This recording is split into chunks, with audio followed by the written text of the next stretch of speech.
네이버 프리미엄 콘텐츠 2022년 스타채널 선정. 화제의 명리학 상담소로 많은 사람의 답답함을 해소해준 명리학 전문가이자 현직 역술사. 수년간 명리학을 공부하고 수만 명을 상담해온 저자는 명리학과 사주를 몰라도 누구나 이해할 수 있도록 삶과 운명을 이야기로 쉽게 풀어내고 있습니다. 명리학은 미래를 점치고 일어나지 않은 일을 맞추는 역술가들을 위한 학문이 아닙니다. 지금의 나를 깨닫고 인간을 이해할 수 있게 해주는 학문으로 접근한다면 일반인의 삶에도 많은 도움을 줄 수 있는 학문입니다. 미래는 내가 산 오늘의 결과입니다. 지금 힘들다면 몇 년 전 내가 산 인생을 돌아보면 됩니다. 그동안 열심히 살았는지, 가벼운 마음으로 한 말과 행동이 타인에게 상처를 주진 않았는지를 명리학을 계기로 살필 수 있습니다. 결국 명리학은 밝은 미래를 꿈꾼다면 나와 타인을 이해하고 바르게 살아야 한다는 가르침을 주는 학문입니다. 그러니 명리학은 결코 역술가만 알아야 하는 학문이 아닙니다. 더 나은 미래를 위해 살아가고 싶은 사람이라면 누구라도 꼭 깨달아야 하는 마음의 이치와 삶의 원리를 통찰할 수 있는 학문입니다. 운명은 완벽하게 정해져 있는 것이 아니기 때문입니다. 우리는 흐르는 운명 속에서 깨달음과 통찰을 통해 더 나은 미래를 선택할 수 있습니다. 명리학의 원리로 운을 내 것으로 만드는 법 10가지. 하나, 한계를 인정하고 내려놓을 줄 알아야 한다. 둘, 긴 어둠 끝에는 반드시 한 줄기 빛이 보인다. 셋, 운이라는 계절을 받아들여야 그 안의 길을 찾을 수 있다. 넷, 세상 모든 사람들에게 좋은 사람이 될 필요는 없다. 다섯, 먼저 다가가 귀인을 얻어라. 여섯, 나의 오늘은 내일의 밑거름이 된다. 일곱, 내가 벌어들인 재물은 나의 목숨값이다. 여덟, 인생에서 권세와 부를 누리고 있다면 주변을 살피는 넉넉함을 가져야 한다. 아홉, 넓은 세상으로 나가면 운이 트일 수 있다. 열, 나의 사주 오행을 알면 연애사를 이루어낼 수 있다. 한계를 인정하고 내려놓을 줄 알아야 합니다. 사주에는 공망이라는 작용이 있습니다. 빌공, 망할 망, 즉 비어 망한다는 뜻입니다. 오늘 하루 공쳤다 라고 말할 때의 그 공이고 다 망했다 라고 말할 때의 그 망입니다. 하루 종일 손님 한 명 없던 장사를 마감하며 가게 사장은 오늘 하루 공쳤다 라고 말합니다. 즉, 가게를 가득 채워야 할 손님이 하루 종일 없어 가게가 제 기능을 못했다는 뜻으로 공쳤다 라고 말하는 것처럼 공망은 채워져야 할 것이 채워지지 못한 상태로 제 기능을 발휘하지 못한다는 의미입니다. 사주에서도 공망작용이 일어나는 글자는 절반밖의 기능을 발휘하지 못한다고 생각하면 됩니다. 저는 내담자의 사주를 받으면 공망을 가장 먼저 찾습니다. 공망이 인생에 작용하는 것 이외에도 명주, 즉 내담자가 가진 삶의 방향성과도 직결된다고 생각하기 때문입니다. 예를 들어 내담자의 사주에서 재물로 보는 재성이라는 글자가 공망이라면 열이면 열, 돈에 대한 갈망을 강하게 드러냅니다. 팔자의 재성이 모두 공망인 평범한 공무원을 상담한 적이 있습니다. 내담자의 사주를 들여다보니 받을 복도 있고 제복이 없지 않았습니다. 그런데 내담자는 상담하는 내내 처와의 관계나 자녀, 직장에 대한 걱정보다 지금보다 돈을 더 많이 벌 수 있는지를 집요하게 물었습니다. 생각의 시작과 끝이 오로지 돈이었습니다. 물론 투자에 열을 올린다고 나쁘기만 한 것은 아닙니다. 하지만 내담자는 자신의 능력을 키우거나 노력해서 큰 돈을 벌겠다는 생각보다 단시간에 별다른 노력 없이 큰 돈을 벌 수 있는 현금성 투자에만 유독 관심을 보였습니다. 또 얼마를 벌더라도 현재 자신이 벌어들이는 돈에 만족을 못하니 부수익을 올려도 여전히 돈에 대한 갈증이 커 보였습니다. 저는 공망이 공치고 망한다는 의미보다 그야말로 중간쯤에 구멍이 난 그릇과 같다고 생각합니다. 자신이 가진 재물의 그릇을 가득 채우고 싶다는 욕심에 끊임없이 재물 활동을 하지만 재성이 공망이라면 그릇의 중간에 구멍이 나 있어 아무리 가득 채우려 해도 반밖에 채우지 못하는 것과 같습니다. 자신은 자신의 재물 그릇에 난 구멍을 보지 못합니다. 그릇 크기만 가늠될 뿐이니 그릇을 아무리 채우고 싶어도 채워지지 않는 현실을 한탄하기 일쑤입니다. 이렇듯 공망은 평생 다 채우고 싶어 갈망하게 만드는 작용을 말합니다. 또한 관성이 공망인 분들도 남들이 보기에 그럴듯한 직장이나 학위, 그럴듯한 배우자를 끝없이 갈망하며 살아갑니다. 1. 직업. 여자에겐 남자, 배우자이기도 한 관성이 공망이면 앞서 나열한 것들에 집착하는 모습을 보입니다. 한 번은 관성이 공망인 분을 상담한 적이 있습니다. 대기업 취업에 목을 맸던 내담자는 자신이 목표로 삼은 기업이 너무나 분명했습니다. 안타깝게도 관을 돕는 운이 흐르고 있지도 않았습니다.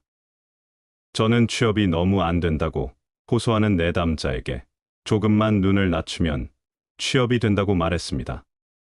그분은 자신이 지금껏 들인 시간과 돈이 얼만데 이제 와서 듣보잡 기업에는 갈 수 없다며 단호한 태도를 보였습니다. 30대 초반이 되기까지 채울 수 없는 관성을 향한 갈망을 내려놓지 못한 채 긴 세월을 보낸 그 여성분은 결국 몇 년간 구직 활동을 더했지만 성과가 없었습니다. 30살을 넘기니 어떤 회사에도 신입사원으로 입사하기가 힘들어졌기 때문입니다. 그제야 본인의 분을 알게 된 내담자는 취업을 포기하고 그 시기 사귀던 연인과 결혼을 했습니다. 그런데 여성에게 관성은 배우자에도 해당됩니다.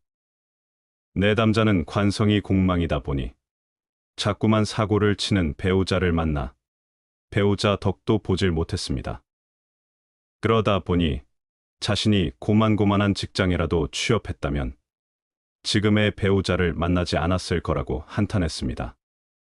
내담자에게 배우자 때문에 고통스럽다면 헤어질 마음이 있느냐고 물으니 절대 헤어질 마음은 먹지 못하겠다고 했습니다. 자기 인생을 이렇게 망친 놈을 이제 와서 편하게 놔줄 수 없다면서 대기업에 집착했던 마음을 배우자에게 투영해 남편을 끝없이 괴롭히는 모습을 보였습니다. 재성이 공망인 분들은 자신의 그릇을 가득 채우기 위해 재물에만 집착할 것이 아니라 자신이 땀 흘려 버는 돈이 있다는데 감사하며 살아야 합니다. 자신에게 없는 것에 너무 집착하지 마세요. 지금 자신에게 있는 것에 감사하며 조금씩 베풀며 살아가면 그래도 넉넉한 마음으로 살 수 있습니다. 관성이 공망인 분들은 자신의 그릇에 난 구멍의 위치를 받아들여야 합니다. 자신의 분을 받아들이고 그릇에 난 구멍 아래에 있는 직업, 퇴사, 학위, 그리고 배우자를 받아들여야 합니다. 자신이 얻을 수 없는 것에만 집착하다가 얻을 수 있는 것까지 잃을 수 있습니다. 갈망이 맹목적으로 변질되면 인생의 중요한 시기까지 놓칠 수 있습니다. 공망은 명주가 공망이 된 글자를 끝없이 갈망하게 만들고 결국 스스로에게 고통을 안겨줍니다. 공망은 명주가 삶의 방향성을 정할 때에도 큰 영향을 미칩니다. 돈에 집착할 수밖에 없는 사람이 공직에 몸담고 있다면 운이 나쁠 때 나쁜 돈을 받을 수 있습니다. 심지어 그 찰나의 실수 때문에 결국 직업을 잃기도 합니다. 가득 채울 수 없다는 것을 받아들이고 내려놓을 줄 알아야 합니다. 그러면 자신에게 있는 것에 집중하며 시간과 노력의 낭비도 줄일 수 있습니다. 자신이 채울 수 없는 한계를 받아들이고 내 삶의 질, 내 삶에 대한 나의 만족, 나의 행복에 더 큰 관심을 가져야 합니다. 채울 수 없는 욕망 때문에 시간과 노력을 낭비하지 마세요. 자신에게 있는 것에 감사하며 살아가는 넉넉한 마음이 공망의 작용을 넘어 운을 벌 수 있게 돕습니다. 긴 어둠 끝에는 반드시 한 줄기 빛이 보입니다. 천간에 수가 많다는 것은 정신적 고통을 말합니다. 오행 중 수는 말 그대로 물을 떠올려 보면 됩니다. 컵에 담긴 물을 엎지르면 형태 없이 넓게 퍼지고 아래로 흘러내립니다. 강과 바다의 물은 아래로만 흘러갑니다. 칠흑 같은 어둠이 깔린 깊은 물속은 좀처럼 가늠할 수 없습니다. 이것이 오행 중 수가 일으키는 작용이고 힘입니다. 사람들이 기분을 표현하는 말 중에 기분이 가라앉는다라는 말이 있습니다. 깊은 동굴 속으로 들어간다라는 말도 있습니다. 모두 우울할 때 쓰는 표현입니다. 사주는 천간과 지지로 구분됩니다. 천간은 하늘의 뜻으로 불리며 정신, 이상향, 삶의 목표로 봅니다. 그래서 천간의 오행 중 수가 많은 사람은 수가 가진 작용력이 강하다고 생각하면 됩니다. 즉, 기분이 가라앉고 깊은 동굴 속으로 들어가는 듯한 어두운 감정을 강하게 느낄 수 있습니다. 상담을 하러 오는 내담자 중에도 정신적 고통을 호소하는 분들이 적지 않습니다. 사람들은 흔히 우울증 같은 소리 하고 있네. 내가 몸이 고될 정도로 일해봐라. 그런 생각이 들 틈이 있나 라고 말합니다. 끔찍한 정신적 고통이 눈에 보이지 않다 보니 사람들은 몸이 편해 생기는 투정증으로 치부하기도 합니다. 하지만 그런 말들이 정신적으로 힘든 사람을 벼랑 끝으로 몰아세우기도 합니다. 유독 연말이 되면 올 한 해가 너무 힘들었다거나 죽고 싶었다면서 내년엔 좀 나아질지 묻는 분들이 많습니다. 제가 누구보다 그 마음을 잘 압니다. 저 역시 그분들처럼 힘든 시간을 보냈던 시기가 있었으니까요. 그래서 정신적 고통을 호소하며 저를 찾아오는 내담자를 만날 때마다 진심으로 마음이 아픕니다. 그 순간만큼은 자신이 겪고 있는 고통이 정말 끝날 것 같지 않거든요. 그 마음이 어떠한지 너무 잘 알기에 마음이 아픕니다. 저는 20대 시절을 참 힘들게 보냈습니다. 40대가 돼서 돌이켜보면 큰일을 겪었거나 어릴 때부터 찢어지도록 가난해 지금 당장 한 끼를 걱정해야 할 정도로 힘들었던 인생도 아닙니다. 하지만 새파란 청춘에 저는 사는 게 너무 힘들었습니다. 매일 죽을지 살지를 고민했을 정도니까요. 그렇게 연애도, 일도, 꿈도 뭐 하나 제대로 되는 일 없이 지루하고 긴 20대를 보냈습니다. 무슨 일이든 마음먹은 대로 잘 풀리지 않은 탓에 사주도 정말 많이 보러 다녔습니다. 그런데 어떤 술사를 만나든 제가 우울한 마음의 병에 취약하다는 말을 들었습니다. 지금의 제가 그때를 돌이켜보면 우울증으로 힘들었던 시간이 원망스럽기보다 어리고 위로받을 곳이 없었던 외로운 저를 스스로 아껴주지 못했던 것이 가장 후회됩니다. 40대에 돌이켜보니 20대는 잘하지 못해도 괜찮고 철없이 살아도 될 시기인데 말입니다. 제가 이렇게 말하면 요즘 20대가 얼마나 치열하게 사는데 철없이 산다고 말할 수 있냐고 반문합니다. 젊음을 지나온 제가 생각하는 젊음은 젊다는 이유만으로 허용되는 것들이 많은 시기입니다. 그 시절이 아니면 절대 용납될 수 없는 일도 있고요. 젊은 사람이 사고를 치면 많은 부분을 이해받기도 합니다. 나이 들어서 사고 치면 이해는커녕 나이값 못하는 철딱선이 없는 사람으로 취급됩니다. 그런 면에서 젊음은 좀 낭비를 해도 되는 것 같습니다. 한평생 그런 낭비를 또 언제 해보겠습니까? 저는 어느 때보다 청량하고 남들에게 이해받기 좋은 귀한 시기를 너무 우울하게만 보낸 것 같아 늘 후회가 됩니다. 내가 나를 조금 더 사랑해주고 격려해줬다면 지금의 나는 조금 더 밝은 빛을 내는 어른이 돼 있지 않았을까 싶습니다. 우울증이란 것이 연인이 있다고 해서, 결혼을 했다고 해서 나아지는 것이 아니거든요. 주변에 가족과 좋은 친구들이 있어도 외톨이처럼 혼자 앓는 게 우울증입니다. 유독 우울증과 같은 정신적 질환에 취약한 사주들이 있습니다. 천간에 수가 많은 사주들은 물어보지 않아도 감정 기복도 심하고 생각이 많다 보니 정신적 질환에 취약합니다. 십성으로 관성, 겁재가 많아도 그렇습니다. 생각이 지나치게 많은데 결코 그 생각에서 자유로울 수 없으니 힘든 겁니다. 정신적 질환에 취약한 분들은 반드시 자신의 생각과 기분을 바꿔줄 수 있는 돌파구를 스스로 찾아야 합니다. 스스로 감정을 조절하는 힘을 갖는 것이 굉장히 중요합니다. 저는 명리를 공부하는 선생님들을 만날 때마다 늘 같은 질문을 던집니다. 선생님은 감정을 어떻게 다스리세요? 감정 조절은 제게 평생의 숙제와도 같습니다. 그래서 자신의 감정을 잘 다스리는 분들을 보면 정말 존경스럽습니다. 감정을 표현하지 못하고 쌓아두면 폭발력만 커질 뿐입니다. 취미를 가지든 다른 무언가를 해서라도 감정을 해소할 수 있는 자신만의 돌파구를 꼭 갖길 권합니다. 힘든 시기를 겪을 때마다 제게 희망을 주던 말이 있습니다. 아침은 온다. 긴 터널 끝에 보이는 빛이 가장 밝다. 밤은 영원하지 않습니다. 터널의 끝도 언젠가는 다다르게 됩니다. 제가 상담 중에 가장 많이 하는 말은 사람 사는 게 다 똑같다입니다. 나보다 잘 살아 보여도 속을 들여다보면 다 똑같습니다. 힘들다고 느끼는 시기에 왜 자신만 그렇게 힘든 것인지를 탓하며 아무것도 하지 않으면 아무것도 변하지 않습니다.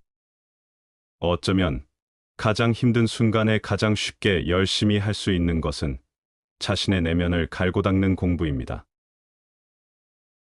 저의 천간은 개임경계, 오행으로는 수, 십성으로는 겁재로 가득합니다.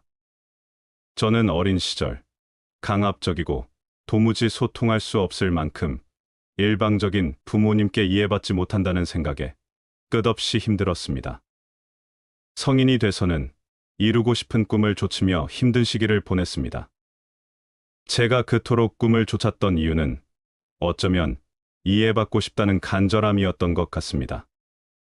천간의 수가 아무리 많아도 수의 설기처인 간목을 만나면 그 많은 어둠의 수를 흡수시킵니다. 즉, 천간을 이루는 갑을병정, 무기경신 임계, 돌고 돌듯 시간은 흐르고 운 또한 돌고 돈다는 말입니다. 끝나지 않을 것 같아도 끝나는 날은 결국 옵니다. 제 경험으로 비춰볼 때 자신 있게 말할 수 있습니다. 제게도 힘든 운이 흐르던 시기가 있었고 그때 명리학이 제게 위안을 줬습니다. 끝나지 않을 것 같은 지금의 그 긴 터널 끝에는 한 줄기 빛이 반드시 보이기 마련입니다. 그러니 지금이 너무 힘들다고 느끼지 마시길 바랍니다. 무엇보다 스스로를 너무 학대하지 마세요.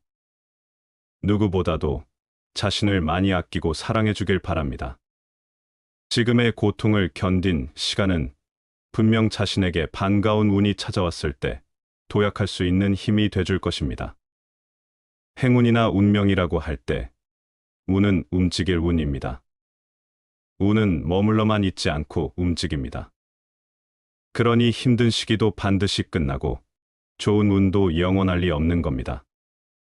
나쁜 운을 살 때는 지금의 운이 끝나고 찾아올 좋은 운을 대비해 자신을 갈고 닦고, 좋은 운을 살 때는 언젠가 찾아올 나쁜 운을 대비해 베풀며 살면 됩니다.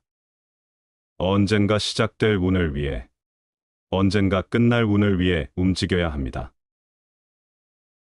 세상 모든 사람들에게 좋은 사람이 될 필요는 없습니다. 사주의 인덕을 나타내는 글자가 없거나 손상됐을 때는 육친의 덕이 없다고 합니다. 예를 들어 엄마를 나타내는 인성이라는 글자가 없는 무인성 사주라면 엄마 덕이 없다고 봅니다. 사주에 없는 글자로 인한 리스크가 분명히 있지만 인간은 본능적으로 자신에게 없는 것을 채우기 위해 노력하며 살아갑니다. 즉, 인덕이 없다면 자신의 노력으로 얼마든지 채워넣고 극복할 수 있습니다. 언젠가 한 내담자가 직장 내 인간관계로 극심한 스트레스를 받고 있다며 상담을 진행했습니다. 자신의 성격에 대해 질투도 시기도 많은데 소심하기까지 하다고 표현했습니다. 고해성사 같은 이야기를 꺼내는 바람에 첫 상담부터 시간을 넘길 정도였습니다.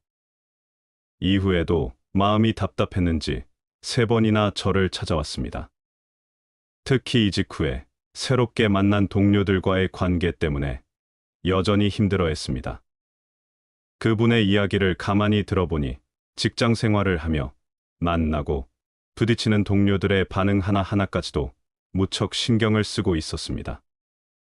무엇보다 자신이 한 말에 대한 확신이 없어 보였습니다. 대수롭지 않은 말을 하고 나서도 정작 자신이 혹시 말실수를 한 것은 아닌지, 상대방이 자신의 말에 상처를 받지 않았는지 고민하며 눈치를 살피느라 힘들어하는 경우가 많았습니다. 내담자는 저는 인덕이 없나요? 라고 물었습니다. 내담자는 직장에서 만나는 사람들이 다 자신의 마음 같지 않으니 나는 왜 나와 마음 맞는 동료는 만나질 못하는 걸까? 라고 생각해 이런 물음을 던지는 것 같았습니다. 인덕이 없다고 생각하는 내담자의 생각은 반은 맞고 반은 틀린 겁니다. 그리고 지금 겪는 문제들은 인덕의 문제라기보다는 내담자의 성격 탓이 컸습니다. 자존감이 강한 사람은 대인관계에 어떤 일을 겪어도 본인이 타격을 크게 받지는 않습니다. 자발적인 고립을 하기도 하고 상대방이 싫으면 안 보면 그만이라고 생각해 오히려 직장을 박차고 나오는 등 먼저 선을 그어버립니다. 상처받을 일이 없다기보다 무조건 내 탓으로만 생각하지 않으니 행동이 앞설 수 있는 겁니다. 그것의 좋고 나쁨을 떠나서요. 인간관계 때문에 혼자 끙끙 앓는 사람은 대체로 소심하다고 말하는 성격을 가진 분들입니다. 그런 분들이 고통스러운 건 그때그때 자신의 감정이나 의견을 제대로 표현하지 못했기 때문입니다. 상대방에게 하고 싶은 말을 하지 못하고 참으면 시간이 지나면 지날수록 후회가 커지고 결국 피해의식으로 남습니다. 이런 과정에서 상대방과의 대화나 교류 없이 온전히 혼자서만 끙끙 앓는 식으로 이어질 때 문제가 발생합니다. 자신의 생각과 감정을 표현할 타이밍을 놓쳤기 때문입니다. 경우에 따라서는 좋지 않은 감정들이 쌓이고 쌓여 결국 억울함만 남아 화병까지 키우게 됩니다.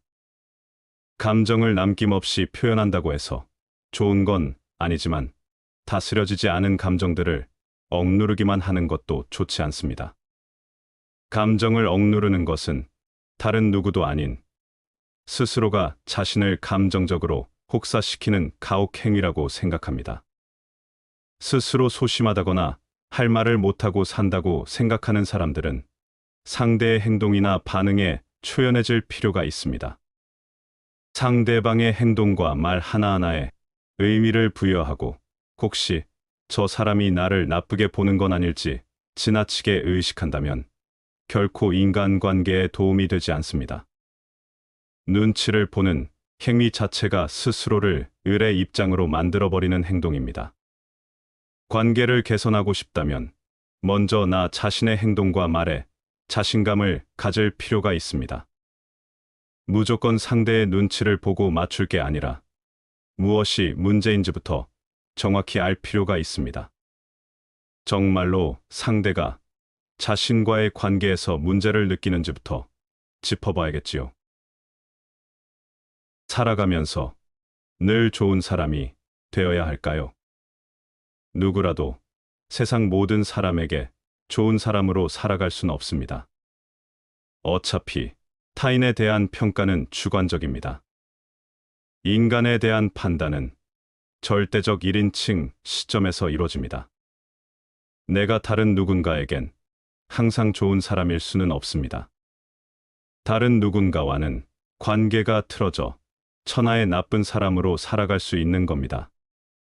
저 역시 인간관계 때문에 스트레스를 받기도 합니다. 인간관계로 힘들어하던 젊은 시절, 선배에게 들었던 말이 많은 위로가 됐습니다. 내게 소중한 사람들에게 좋은 사람이면 된 거다. 또 이런 말도 있지 않나요? 예수도 안티가 7천만이다. 인간관계는 직장인에게 때려야 뗄 수 없는 숙명과도 같은 문제지만 인간관계에 초연해질 필요가 있습니다. 인연인 사람은 내 곁에 남게 되고 인연이 아닌 사람은 떠나갑니다. 연인 사이에만 인연이 존재하는 건 아닙니다. 사람 사이의 관계가 다 그렇습니다. 처세를 나쁘게 하고 살라는 이야기가 아닙니다. 내 마음도 내 마음대로 안 되는데 남의 마음이 어디 내 마음대로 다 될까요? 내게 등을 돌린 사람이 있다고 해서 나라는 존재 자체가 모두에게 나쁜 사람은 아니라는 겁니다. 그저 나와는 맞지 않은 사람, 나와는 인연이 아닌 사람일 수 있는 겁니다. 내게 등을 돌리는 사람들에겐 때론 초연한 마음도 필요하다고 봅니다. 만인의 연인이 될 수 없듯이 만인의 친구도 만인의 동료도 될 수는 없습니다. 내 곁에서 나와 인연을 이어나가는 소중한 사람들이 있습니다. 그리고 묵은 인연을 청산하면 새 인연이 또 오기 마련입니다. 그러니 내 곁에 있는 소중한 사람에게 집중해 보세요. 그 사람들 눈에 비친 나의 모습은 좋은 사람입니다. 먼저 다가가 귀인을 얻으세요. 사람들은 나이를 먹어가는 과정에서 자연스럽게 노년을 홀로 외롭게 보내지 않을까 걱정합니다. 늙고 병들어 도움이 필요할 때 나를 도와줄 사람, 인덕을 본능적으로 원하게 되는 것이라 생각합니다. 인덕은 결국 어려움이나 곤경에 처한 나를 돕는 귀인을 말합니다. 그런데 이 인덕을 얻는다는 것 자체가 결국 내 처세에 달렸습니다. 자신의 사주의 인덕이 부족하다면 이를 보완할 수 있는 개운법을 실천하고 살아가는 것만으로도 이미 달라지고 있는지도 모릅니다. 역학에서 인덕은 자주 언급됩니다. 남녀노소를 막론하고 많은 사람이 원하는 덕목 중 하나이기도 합니다. 인덕의 사전적 의미는 다른 사람의 도움을 많이 받는 복입니다. 역학에서 인덕이 없다는 것은 사주에 비겁이 없고 인성이 없을 경우를 말합니다. 비겁은 비견과 겁재를 의미합니다. 비견은 견줄비, 어깨견, 즉 나와 어깨를 나란히 하는 사람, 동료, 친구들이고 겁재는 빼앗을 겁, 재물재, 즉 나의 재물을 두고 뺏고 뺏기는 경쟁을 해야 하는 사람들입니다. 결국 살면서 만나는 대부분의 사람들이 비겁에 해당됩니다. 인성은 나라는 일간에 힘을 실어주는 역할이자 어머니로 봅니다. 자신의 사주에 비겁, 인성이 모두 있다면 살면서 부모, 형제는 물론 사회에서 만나는 모든 사람이 내 삶에 늘 존재한다는 의미입니다. 그들에게 도움을 받을 수 있고 또 자신이 도움을 줄 수도 있습니다. 비겁과 인성이 없는 분들은 소위 마당발처럼 인간관계가 넓지 않습니다. 자신에겐 많은 친구나 넓은 인맥은 필요 없다고 생각하는 사람도 많습니다. 설령 친구나 인맥이 있다 해도 모두 만나며 살지도 못하고 귀찮게 생각해 마음이 맞는 친구 몇 명을 두고 지내는 사람도 많습니다. 만약 사회생활을 하지 않고 친구들만 만나며 지내는 인생이라면 고민할 일이 전혀 없을 겁니다. 하지만 자신의 사주에 비겁과 인성이 없는 분들은 사회생활을 하면서 만나는 비겁들 때문에 힘들어합니다. 직장에서는 팀원들과 잘 지내지 못해 덧돌기도 하고 자영업을 할 경우에는 단골을 만드는 것을 어려워하기도 합니다. 또 이런 분들은 적극적으로 나서는 추진력도 부족합니다. 눈치가 좀 없을 수 있는데 그마저도 자신이 인지하지 못하는 편입니다. 말 주변이 없어 타인에게 거슬리는 말투나 행동을 하지만 정작 자신은 이유를 잘 모릅니다. 어쩌면 인덕이 없다는 것은 결국 자신의 성향과 행동에서 비롯된 결과일 수 있습니다. 자신의 사주에 비겁과 인성이 없다면 스스로가 적극적으로 타인과의 관계를 만들어가는 힘이 부족할 수 있습니다. 사주에 비겁과 인성이 없어 인연을 만들어가는 힘이 부족하다면 인연의 도움을 받아야 하는 운이 찾아왔을 때 도움 하나 받을 수 없습니다. 심지어 자신의 것을 빼앗아 가기만 하는 사람들 때문에 힘들 수 있습니다. 그러니 평소 주변 사람들을 한 명 한 명 대하는 자세를 신경 쓰면 좋습니다. 제 상담 경험상 비겁이 없는 분들은 타인의 일에 무관심합니다. 타인의 일에 감정이입이 잘 되지 않고 발벗고 나서서 도우려는 의사를 내비치는 일에도 굉장히 소극적인 편입니다. 이런 분들은 조금 귀찮고 번거롭더라도 평소에 인맥 관리를 조금씩이라도 해두면 도움이 됩니다. 인맥 관리는 대단한 일이 아닙니다. 만약 누군가를 만나 밝고 좋은 기운을 느낀다면 본능적으로 그 사람에게 끌린 것일 수 있습니다. 이것을 운명 혹은 인연이라 합니다. 경조사나 명절에 안부를 묻거나 챙기는 정도만 해도 인연의 끈이 완전히 끊어지지 않습니다. 밸런타인데이나 화이트데이와 같은 이벤트를 핑계로 함께 일하는 동료에게 작은 선물을 나누는 정도로도 충분합니다. 작은 초콜릿, 사탕 하나이지만 주는 사람도 받는 사람도 그 순간에는 작은 행복을 느낄 수 있으니까요. 간혹 이런 이벤트를 상술로 폄하하는 분들도 있지만 서로 작은 행복을 느낀다면 충분한 가치가 있습니다. 하지만 비겁과 인성이 없는 분들은 주변 사람들을 위해 작은 선물 정도도 잘 챙기지 못합니다. 밸런타인데이나 화이트데이 같은 날들을 기억하고 신경 쓰는 것 자체를 어려워하는 분도 많습니다.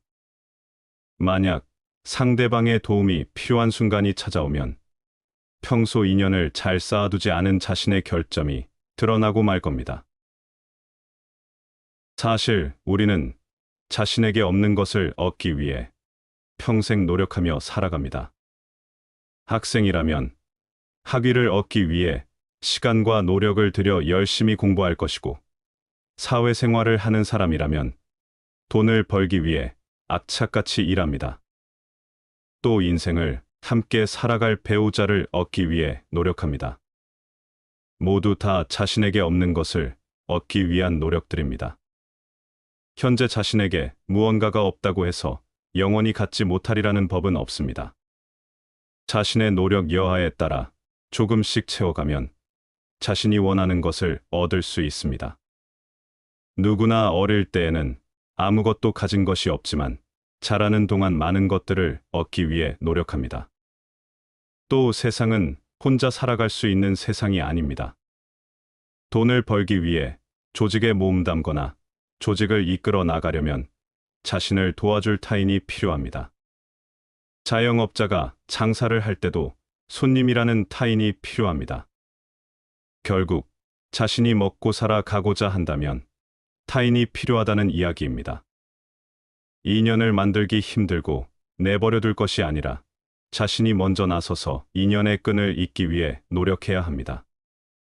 그런 작은 행동들이 쌓이고 쌓이면 길고 긴 인연의 끈으로 이어질 수 있습니다. 그러면 그동안 나를 귀찮게 하던 그 인연도 절박한 순간에 도움이 필요한 나에게 귀인이 될 수 있습니다. 이 책은 인생이 힘들 때 운명의 기대라고 말하는 책이 아니다. 오히려 때를 알고 적극적으로 자신의 운을 활용해 더 나은 삶으로 나아가라고 말하며 구체적 방법을 보여준다. 명리학은 무엇인지, 나의 타고난 사주팔자를 어떻게 해석할 수 있는지, 가족을 비롯한 내 주변을 어떻게 더 잘 이해할 수 있을지를 친절히 보여준다. 특히 이 모든 내용은 저자가 실제로 명리학 상담소에서 수년간 수많은 사람들의 다양한 이야기에서 건져 올린 명리학의 지혜들이다. 시청해 주셔서 감사합니다.